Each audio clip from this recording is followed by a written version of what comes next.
As Donald Trump flails and crashes the economy again this morning, this is what he posted first thing in the morning.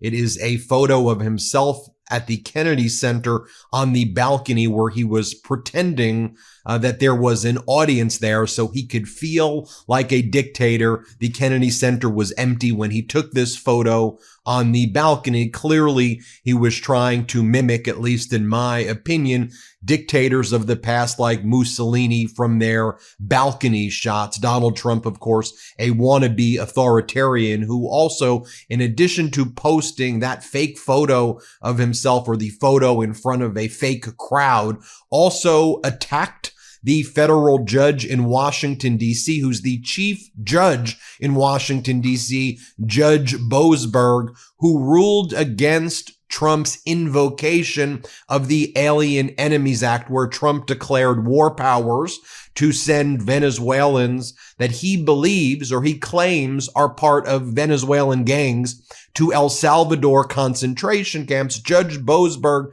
simply issued an injunction pausing the status quo for 14 days, saying, no, you can't send these Venezuelan migrants to concentration camps in El Salvador without briefing before the court. So pause. Donald Trump didn't listen to that anyway and sent a group of about 200 Venezuelans to the El Salvador concentration camps in violation of the order. And now Trump is attacking Judge Boasberg and saying the judge needs to be impeached immediately. Donald Trump made this unhinged, all caps post right here, calling Judge Boasberg, who, by the way, is a well-respected judge, the chief judge in Washington, D.C.'s federal court. Previously, he was the chief judge of the FISA court. So this is someone who has experience dealing with classified information and the highest level intelligence stuff that's out there. This is what Trump's post was at 6:05 a.m.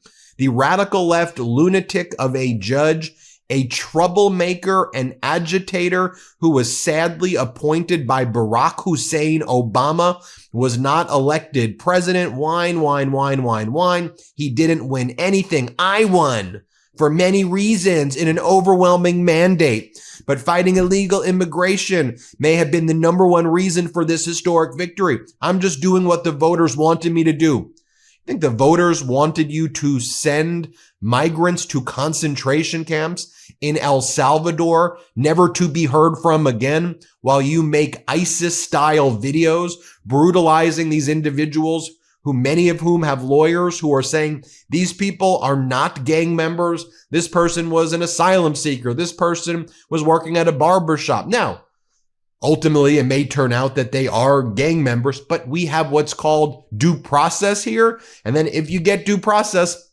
and you've committed crimes, then you go to prison in the United States or you get deported. You don't get sent to concentration camps in El Salvador. As I've said before, I'm a law and order person, but I'm sorry, I don't agree with concentration camps and I don't agree with no due process. Call me old-fashioned, call me an originalist with the Constitution. Then Donald Trump says, this judge, like many of the crooked judges I'm forced to appear before, should be impeached. And he puts that all in capitals. We don't want vicious, violent, and demented criminals, many of them deranged murderers, in our great country. Make America great again. Well, prove that they're that. Have process, have due process, and prove that. The Chief Justice of the Supreme Court, John Roberts, issued a very rare rebuke. Chief Justices of the Supreme Court don't just make public relations statements, but he just did this morning. For more than 2 centuries, it has been established that impeachment is not an appropriate response to disagreement concerning a judicial decision. The normal appellate review process exists for that purpose. So Trump gets his hand slapped by the Chief Justice of the United States Supreme Court. Also, Donald Trump's Treasury Secretary, Scott Bessent, who lives in the actual physical version of Barbie's pink dollhouse. He has a $22 million pink mansion. Here's what he posted as the markets were tanking again today as of this recording. Scott Bessent, Trump's Treasury Secretary, says, I can't guarantee America will avoid a recession. This is the headline from the New York Times. Trump says a recession might be worth it. Economists disagree. This from The Guardian. Is Trump driving the U.S. into a recession? In charts, here's Trump's Treasury Secretary Scott Bessent saying he can't guarantee that there won't be a recession. Play this clip. Story. The other day, you were asked a question by another outlet. Can you guarantee that we're not going to have a recession? And you wanted to address that this morning. Yeah, well, look, it was a silly question. Can you guarantee there's not going to be a recession? I can't guarantee anything. I can't guarantee that the journalist who asked me the question that her news program's going to be on it. Here's Scott Bessent again. Here he is saying we're on an unstoppable roll. We're doing so great. Play this clip. This is from his interview this morning. Let's play it. Fact, right? These tariffs. No. It is, Maria, what's going to happen on April 2nd, each country will receive a number that we believe that represents their tariffs. So for some countries, it could be quite low. For some countries, it could be quite high. So there's not an automatic 25 plus 25 that's going to happen. And when, the poll you just read, I think that that's a source of a lot of the consternation that's happening. And, what we can see in the administration is President Trump is on what is seemingly an unstoppable roll since January 20th. Now, Donald Trump had a call with Putin this morning, and Putin kept Donald Trump waiting. Putin was at a conference with Russian oligarchs while the call was supposed to start with Donald Trump. And one of the moderators of this oligarch conference in Russia says to Putin, Trump's waiting for you. Don't you have to be on a call? And then Putin's like, he can wait for me. And then the whole crowd laughs. I want to play it to you first in the Russian so you can see the actual dynamic. It's like 20 seconds.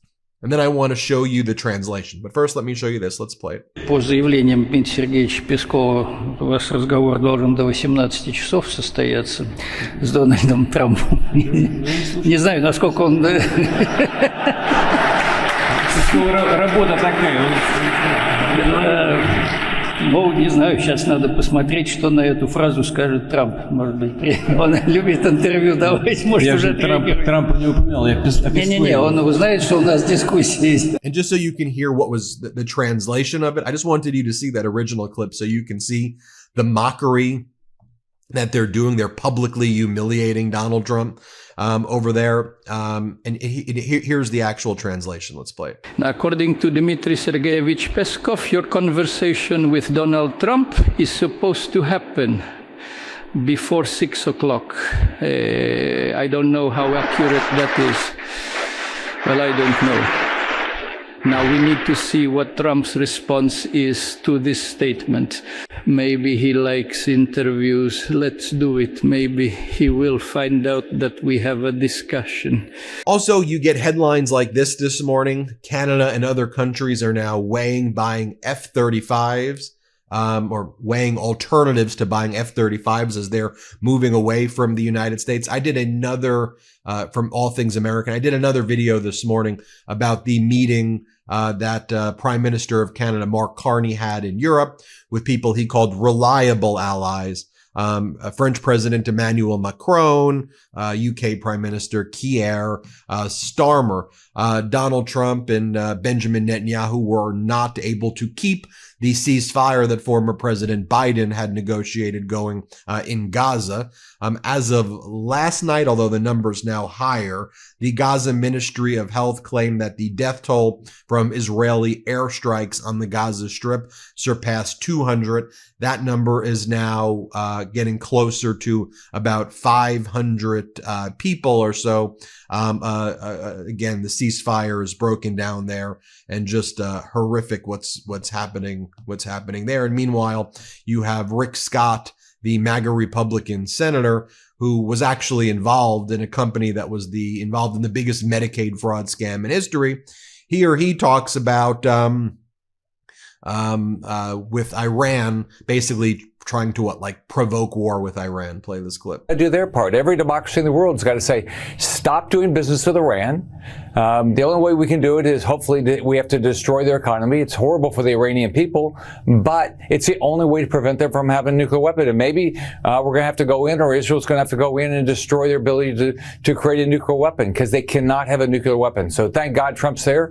Thank God Marco Rubio's around, Mike Waltz, all these guys. They're going to do everything they can to hold Iran accountable. The world has to hold them accountable for what they're doing. Well, you're on. Back to Scott Bessent right here. You can see even the Fox host Maria Bartiromo was losing her patience with him. Here, play this clip. And they have substantial tariffs. And as important as the tariff are some of these non-tariff barriers, where they have domestic content production, where they do testing on whether it's our food, our products that bear no resemblance to safety or anything that we do to their products. See, these are the things that people are really worried about, because they first thought it was just about trade. Then they thought it was just about fentanyl. Then after that, we talked about, well, maybe it's currency manipulation, and maybe it's now you're talking about food testing. And when I bring up the issue of clarity, that's what I'm talking about. And that's what I'm hearing from corporate America, that we're not sure where this is going. But of course, we will get resolution on April 2nd, rather.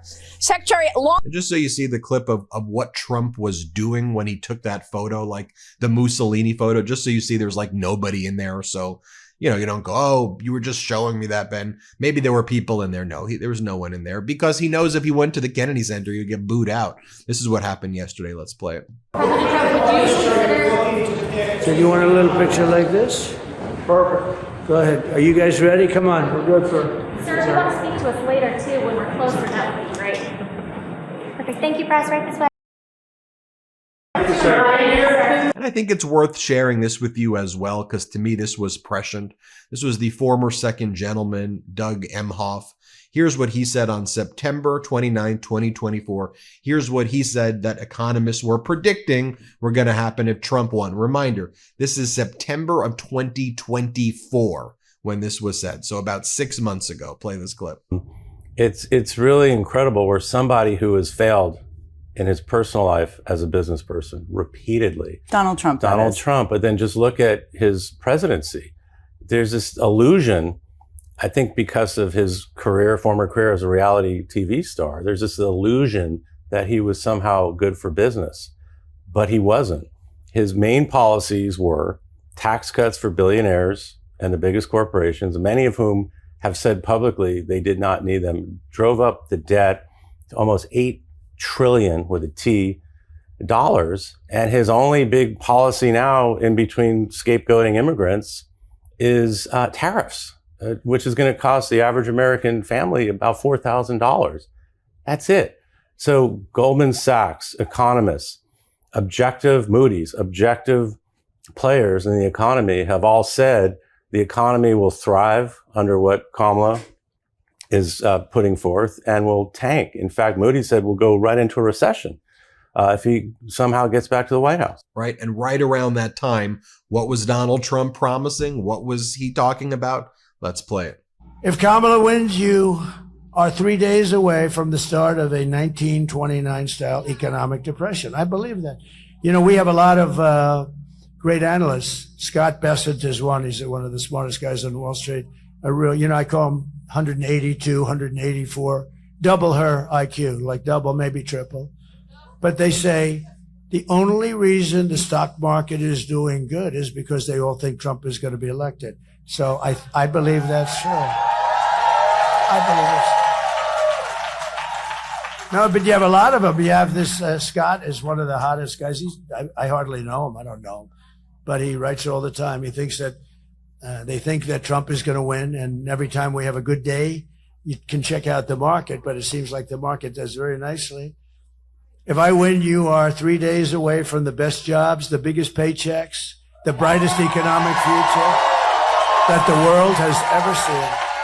And that's why I call Trump's regime the rug pull presidency. I refer to it as the Ponzi scheme presidency. It's just kind of the those kind of Russian dolls on top of each other of just Ponzi scheme, and trying to keep bringing his MAGA base along with the lies. We'll keep you posted every step of the way, of course, here on the MeidasTouch Network. Hit subscribe. Let's get to 5 million. Can't get enough Meidas? Check out the Meidas Plus Substack for ad-free articles, reports, podcasts, daily recaps from Ron Filipkowski, and more. Sign up for free now at MeidasPlus.com.